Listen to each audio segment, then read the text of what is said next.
Well, the Cape Town International Boat Show took place, and this year it was the little guys and girls who made the biggest splash. That's right, which is thanks to big wave surfer, charity campaigner and multi-cardiac surgery survivor Greg Bertish, launching the first ever Great Optimist race, crewed by young sailors who've known some pretty rough seas of their own.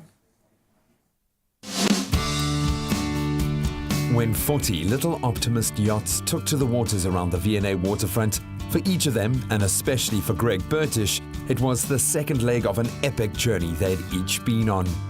I picked up this tropical bacteria while I was traveling, and I ended up spending over 200 days in hospital, having 2 open heart surgeries. And I met a lot of kids in hospital. I met their parents and I met them. And I realized that I was actually lucky that I had this passion in the ocean, in sailing and surfing, to get out of hospital for. And I realized when I met all these children that a lot of them had nothing to live for, nothing, no passion, nothing to survive for. So I wanted to create and find a way of inspiring kids to get better, to get out of hospital, and to find a reason to get better. And that's why I started the Little Optimist Trust. All funds raised at the event will go to the Little Optimist Trust, as well as the other charities participating in the race, such as the NSRI and the Newborns Trust, with sailing lessons also having been given to underprivileged kids from the 9Miles project. We're all about impacting and imparting skills to youth at risk, in the Cape Flats region, through sailing, through the Little Optimist initiative of Greg Bertish. So it's a real honor to be here, to bring the kids, to give them opportunities in life.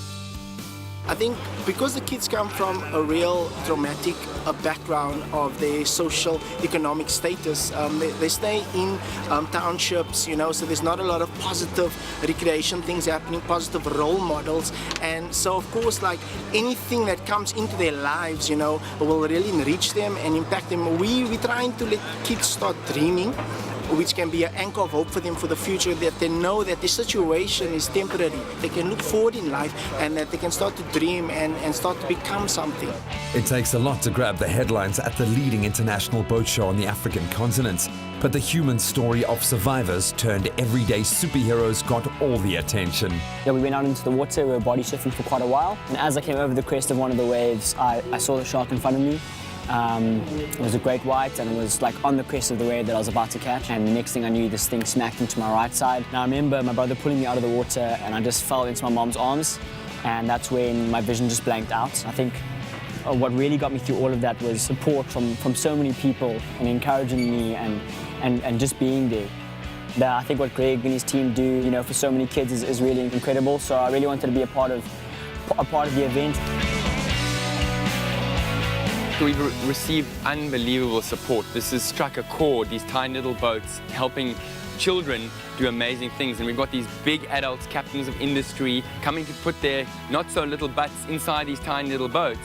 And then we've got these medical survivors who are cancer survivors, amputees, stroke survivors, coming to sail and inspire these kids. So the buy-in has been phenomenal, and I think because it's children, everyone feels that it tugs at their heartstrings.